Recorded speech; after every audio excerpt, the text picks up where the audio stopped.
Welcome to another episode of Fundy Tidings. I'm your host, Jay Remer, and with me today, I have the pleasure of introducing Alison Smith. Alison is from St. John, and she is a parent coach. So welcome to the show, Alison. Thank you very much. It's great to be here. Well, I think this is exciting.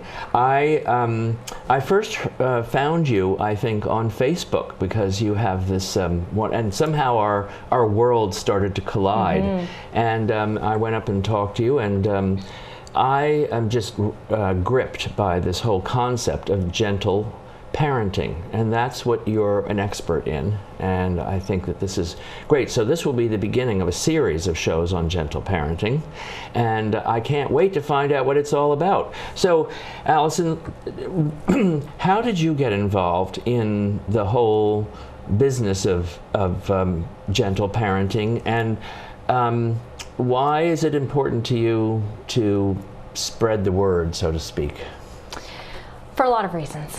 I started out as a teacher, and as such, I always knew that respect for children was key to everything.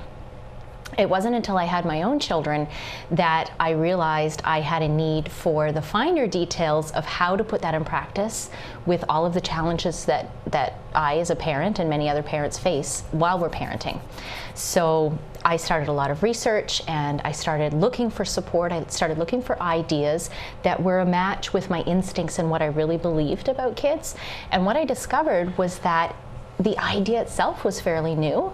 And so I had to do a lot of digging to try to find out some strategies that would be helpful to me. And I felt fairly alone in that because it did seem new. It was definitely new to the area in St. John, and even new online. So I was finding I was looking online a lot, doing a lot of my own research, and it was very time consuming. And as you know, with small children, time is very, it's at a premium. So I really needed to find a quicker way, an easier way to get my questions answered and find out what was going to work for my family. So I thought, well, if nothing's out there, maybe I'll create something. And so it was a way of helping myself and giving back to others as well. So let me get this straight. So when you became a parent and you started doing, what has to be done when this little child is in your hands, you developed a system that sort of on your own almost, based on your common sense, and I suppose based on how you were parented as a child. It was a combination. Yes. So I took my teaching background and my education. I have a bachelor's degree in psychology as well, so I took some of the things that I knew from that and tried to match that up with my instincts, and then with all of the research that I was doing online and with other parenting experts and people that were at the cutting edge of the research that was coming out in terms of development and children's learning. So I took that and put it all together and started to develop my own philosophy based on some of these other things. And then what I discovered was I loved being a teacher. It's obvious I love teaching others. So I thought, what is a way that I can combine all of these things and really share my passion for this way of being with children? Because it's not just a collection of strategies. It's really a philosophy of how we approach that relationship. Well, I think that the timing couldn't have been better, because from my perspective, I mean probably none of us, or nobody that I know anyway, was brought up with a gentle parenting approach. That just wasn't the norm. We were brought more of sort of, you do as I say, not as I do, and do it because I said so. Right. That was it. So it was a dictatorial kind of a thing. So introducing this now, where a couple of generations have missed all of this, is really fascinating to me, and so timely. What is gentle parenting? What does gentle parenting mean? Like what will our viewers may have an idea, but what is it actually? So it's a number of things. So initially it's the way that we view children. It's a way of respecting them unconditionally, regardless of their behavior, regardless of their actions or what kind of a mood that they're in. So just unconditionally respecting them. Now, that doesn't mean that we don't for instance, set some limits, because sometimes gentle parenting can be seen as, oh, well, that's a very permissive parenting style. That means that you just don't say no, and that's just not the case. So it's responsive parenting. It's seeing what the child needs, where the child is coming from, and making adjustments and dealing with our own reactions first, so that we can then interact with them in the most positive manner. So it's all about positive discipline as opposed to imposing consequences or punishments and that kind of thing. So it's really meeting them as another human being that just doesn't have the same depth of experience and world knowledge and doesn't have the adult brain to reason in the way that we do. Right. So that's the direction that you want to see parenting move. What do you see as the current status quo of parenting across the board, sort of? It's a real mix right now, and I think that's where some parents are getting confused and lost and questioning themselves, because there is such a wealth of knowledge available to us now with the internet, and people are freely sharing their ideas and opinions and advice, and there's so many books, and there's just so much. Some are saying, let your baby cry it out, it's the only way they'll learn. Others are saying, well, you need to set the tone now and make sure they know who's boss. And others are saying, we don't want to harm their fragile self-esteem, so we have to be very careful. And there's the helicopter parenting idea, which is all about, let's protect them from every bump and bruise and make sure that they have no pain or discomfort. So there's so many different ways that we can approach raising children, but regardless of what we choose, we do need to be carefully considerate and intentional in choosing something that does respect them as another person as well. Mm-hmm. Mm-hmm. So where do you see the sort of the low-hanging fruit downfall in that kind of in the kind of parenting that's taking place now, because there is all of this confusion, you know, in many arenas where confusion reigns supreme, inaction often can be the result. So rather than do something that might be wrong, I won't do anything at all, and I'll hope that the problem either goes away or the kid will suddenly be 17 years old, right, and outgrow the stage, won't be you know, wetting his bed, you know, hopefully. So somewhere in there, there's a moment of doubt, I guess, in the parent, where it's do I do or do I don't kind of a thing. Is that? And there's also the idea, the reality that parents are so overworked, overstretched, overtired that they're maxed out. So even if they do have an idea of how they want to parent, they're so tired that they just go to the quick go-tos, which can often be punishment, which is often because I said so, because it's easier, it's quicker, and we're all exhausted. It's just normal in our day and age. Right. But what I'm teaching is that we need to look at the long-term effects of our decisions. Regardless of how tired we are, we need to understand that what we do now, the groundwork that we lay with our kids now, will affect them throughout their lives.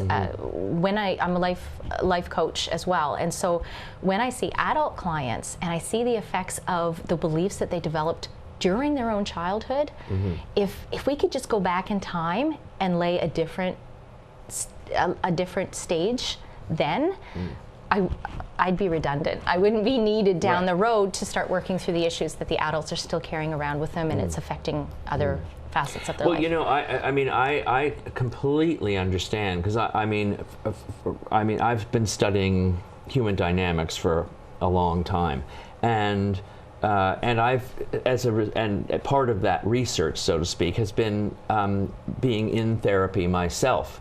And I know that a lot of the problems that or the challenges that I face now are the direct result of habits that I developed for one reason or another as a child. And I think one of the things that is remarkable, and you can perhaps talk about this, but you know, you've mentioned sort of the consequences can be lasting a lifetime. I'm thinking that small little things like flying off the handle once when you're just in a terrible mood can actually have a huge impact, a lifelong impact on a kid, and we don't necessarily realize when we're doing that. What I'm wondering is that if we catch ourselves in a moment of weakness, and we all, I mean, this is a human condition. It's normal. Is it possible to like do damage control right then? I mean, Definitely. it's better than doing nothing and waiting until the kid is 25 years old on a therapist's couch, right? Exactly, and Right. paying for their therapy for them. Yeah. That's nice to do, but let's try to prevent that in the first place. Yeah. So there can be moments that can impact a child into adulthood, it's true. But what I find is that the daily ins and outs and the habits that we have on a routine basis are going to hold a lot more weight. So we lose our cool once. It's not great, it's not ideal, but there is lots that we can do, and it's the day in and the day out that's really going to have an impact on them for the future. So if they see us striving to be respectful, striving to make amends, and they see us as respecting them, but we're human and just dealing with our own things, that can go a long, long way. And in terms of in the moment, the biggest thing, it can be tough for some parents depending how they were brought up, but a really powerful tool is apologies. It works in any relationship, adult, child, it doesn't matter. So saying, you know what, use it as a teaching moment. So I lost my cool, I had a bad day this morning or at work or whatever, and I'm overtired and I took it out on you and I shouldn't have. I'm sorry about that. And it can be as simple as that. So that suggests a type of conversation that often doesn't take place. I mean, you walk down the street and you don't see that kind of thing going on, where the parent is actually having a conversation with a child, and they're actually like, let's work on this together. Exactly. Like, I think a lot of it has to do with, I could be wrong, but I think a lot of it has to do with taking responsibility. Yes. So, for instance, if the child behaves badly, there could, and your reaction is totally your responsibility, and your reaction could make the thing worse. Like the child could just sort of go into a complete meltdown, and that's not his fault or her fault. I mean, that really is They're still learning. That's really your fault. I mean, that's so the responsibility. So in order to get them out of this situation, you kind of have to, reasoning with them and explaining to them and apologizing, and it is a big deal. I mean, that's, to me, it's very powerful. It's logical, but hugely powerful. It's powerful, in dealing with your friends, peers, when we grow up. I mean, making apologies is really important.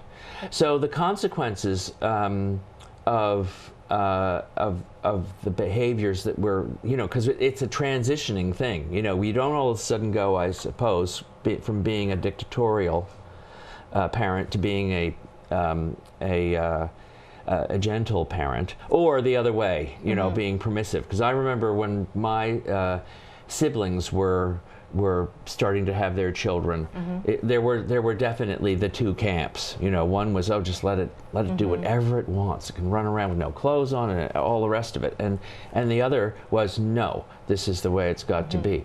So how do you see that actually playing out today when you're trying, like, you have to impose your ideas on top of all that, right?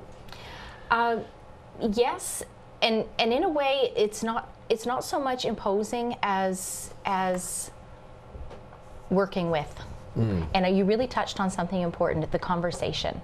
And it's the intent, it's the conversation, it's the relationship that we have with them that is so powerful in influencing their decisions, because ultimately we cannot control another human being unless we use force. And ultimately that's the road that we head down when we say it's my way or the highway. It's going to be this way because I said so. Now, obviously, there's varying degrees, but at what point do you draw the line as a parent and say, I'll go this far but no further? And a whole other show we could talk about the effects of imposing our will that way, and long term, what does that, how does that impact a child? And I got so excited I lost my spot. What was your question? No, the question is really when parents are transitioning from either being dictatorial or Yes. permissive into the gentle thing, how does that work? Okay, so initially, I believe that the permissive approach came out of resisting the authoritarian sort of approach, and it was, I didn't like that growing up. I'm not going to impose all of that on my child. And so it went to the point where the child was feeling insecure with not having that structure and those boundaries and that guidance that they needed. So gentle parenting is off of that spectrum completely. It's not one or the other. It's not a happy medium. It's something completely different. Right. Because it's a different kind of relationship. And what I teach is that it's all about guidance and developing that relationship using the tools that I teach so that we become and remain that child's greatest influence. So as they're dealing with friend issues at school, as they're coming up against, do I study for this test, do I not? And then on to the teen years, which we know in our society, but not every society, can be tumultuous, and there can be some teenage angst. So how can we influence them? Because ultimately we don't have control over another human being. At some point they're going to say no. So what do we do then? So if we're focused on being an influence and a guide, then together as a team we can go through all of those things together, and us as the parents would be who they turn to as opposed to turn away from. Right. So suppose you are about to have a child, or you have a child, or you have a 2-year-old child, or Call me. Yeah, call you, exactly. what is so you decide that, you know, this isn't working, and this is, I don't want to live my life you know, being a meanie, because a lot of times parents realize, I mean, I've heard them say, I hate having to be mean, but they don't know other choices. So and that's exactly where I was. I knew I didn't want to be that, but what else can I do that's not permissive? Right. Because I know that they need structure and guidance, because they're children, they have a child brain, they're not developed enough to make those kinds of high-level decisions that we make. So I know that what a lot of parents do today, or at least my research tells me, that they rely on the schools to take over the parenting jobs. Some do. Some, a lot do, to the point where the teachers are being distracted from teaching. Definitely. And so what I'm wondering is, how can parents feel more comfortable taking on the role of parenting today? Because I think what's happening is that they feel overwhelmed, they don't get it, they're having to juggle jobs, they don't have any support, you know, it's a mess. And so I guess what I'm trying to do is to set up some stepping stones for parents who need, or who want and know that they need this approach, that it'll work better for them. How can parents feel comfortable going there? Because I think, you know, admitting that, you know, you're not doing it right is in and of itself problematic. So how is it that you make it possible for parents to feel comfortable coming to you and getting the message? Well, we look at what's already working, and we're going to build on that, because there are a lot of good things that a lot of parents are doing, and the intent is there to be the best parent for their child, but sometimes some things get in the way. Some of those obstacles can be fatigue, overwhelm, lack of self-care, lack of support. So in those cases, some things that they can do is reaching out to a community of like-minded parents that are all on the journey trying to do the same kind of work and make that same kind of shift. And how would they find such a tribe or a community? Well, I have one online. It's called the Gentle Parenting Community of Greater St. John. And that's a free group, and people share resources, offer suggestions, and some meet up for play dates and that sort of thing. And it's just, even just being a member of the group, knowing that it's there, can make a huge difference. I also offer some parenting circles that we get together and we talk about some common struggles, where we're at, what we're working on, and we hold each other up and support each other, offering suggestions and feedback. and then asking questions when it's our turn and we need the support. Right. So that makes all of the difference. And another thing that parents can do is, and this is where the hard work comes in, not so hard work in terms of you know, getting real hot and working hard like at the gym, but the internal work of what's going on for us. Why are we triggered when a child says no back to us? Or why do we feel like we can't take a few minutes for ourselves and take care of ourselves? Because as I hinted at a little bit earlier, often ideas that we develop and the ways that we see the world and see ourselves develop in childhood, and those can carry forward into our adult years, and we're not even aware that they're acting and influencing our choices and our behaviors. And so doing some work there can be very helpful as well. That can be all that's needed to make that shift and make it work. That's one of those things that can be difficult, and that is doing some work there. So doing some work there, what does that actually look like? In other words, does that mean joining a group of like-minded people and as a support thing, kind of like Alcoholics Anonymous, sort of? Well, exactly. That's Gentle where you parenting have, is us. Or yeah. Well, whatever. you have a group of people who have a similar, mindset, and they can support. So that would be one thing. And another thing is to do your homework, is to do some research. What do we now know about parenting and children and learning and development that we didn't know 5 years ago, 20 years ago? And taking that time to consciously, intentionally reflect on what we're doing and what the potential long-term impact of that one choice can be for our child long-term. Now, how long has this concept been really active? I mean, you've sort of hatched this, but you must in your initial research, you may have found other people who at least were in that arena. It's been quite organic. It's as with a lot of movements and shifts in what our culture does.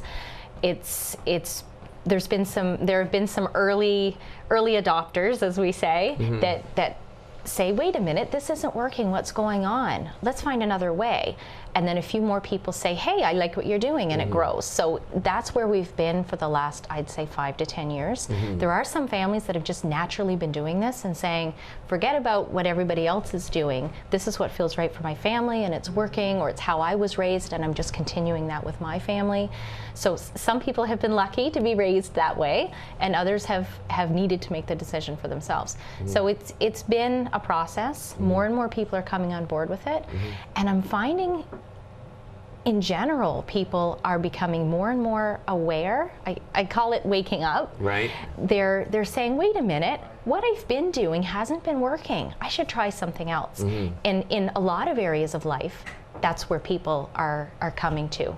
So whether it's exercise, healthy eating, the products we put on our bodies, people are starting to become more aware of the impact of all of these choices on our lives. Yeah. And parenting is the same. It's one more of those things that we're just becoming more aware of and paying more attention to intentionally. So it's sort of it's really a new. It's newish. It's a new wave, kind of. It is, but it's the direction that things are going. Yeah. It's just a matter of when it will be more and more widespread. Yeah, so it's sort of a grassroots thing that is now. Is it beginning to pop up around the planet, or is it still? I mean, it's not just a St. John County thing at the moment. I mean, it must be spreading across North America. The globe in terms of being a more conscious and intentional parent. So you might find terms like conscious parenting or gentle discipline, positive discipline, those kinds of terms. They're all under the same umbrella. It's all about respect and teamwork.